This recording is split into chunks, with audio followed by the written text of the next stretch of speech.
ఈ చిన్న చిన్న కొంచెం పిల్లలు పెరిగొస్తా ఉంటాయంటే కొంచెం డివైడ్ అవ్వాలి.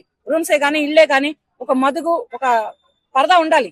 ఇవేమీ లేకుండా వీళ్ళని పక్కన పడుకోబెట్టుకొని వీళ్ళు పడుకోవడం, వీళ్ళు ఎప్పుడైనా బై మిస్టేక్ లో నిద్ర లేచినప్పుడు వీళ్ళు అనుచితంగా ఉండడం, ఇటువంటి ఇంత ముందులు జరిగాయి. అలాగా ఇంత ముందులు జరిగాయి. కానీ అప్పుడు పిల్లలు బాగుండేవాళ్ళు.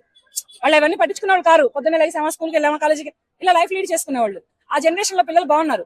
ఇటువంటి చూసినా గానీ పిల్లలు మైండ్ లో మనసులో డిస్టర్బ్ అవుతాయి. డిస్టర్బ్ అయ్యి ఇదేంటో చూద్దాం, మన ఊర్లో అయితే మనం ఎక్కడైనా దొరికిపోతాం, అదే వేరే ఊరు అయితే చూడొచ్చు అనే ఒక ఉద్దేశంతో కూడా వచ్చి ఉండొచ్చు. ఇటువంటివి కూడా తీసుకోవచ్చు కదా అమ్మ. దయచేసి పేరెంట్స్ చూడండి అమ్మా, చదువుకుంటున్నటువంటి పిల్లల్ని ఇలా తయారై మరి ఆ ఊరు వదిలి ఇద్దరు కలిపి చేయి పట్టుకొని ట్రైన్ ఎక్కొచ్చారో బస్సు ఎక్కొచ్చారో ఏమొచ్చారో తెలియదు కానీ ఇలా రావడం చాలా అన్యాయం, చాలా తప్పు. పేరెంట్స్ కొంచెం చూసుకొని పెంచుకోండి అమ్మా. కడుపు కట్టుకొని అయినా సరే రెంట్లు కట్టుకోండి, కానీ ఇట్లా పిల్లలు మాత్రం ఆగం చేసుకోవద్దు.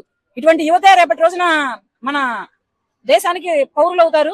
ఈ పౌరులే మన దేశాన్ని రేపటి రోజున దేన్నైనా నిలదీసేటటువంటి హక్కు రైట్స్ ఉంటాయి. దయచేసి పేరెంట్స్ చూసుకోండి.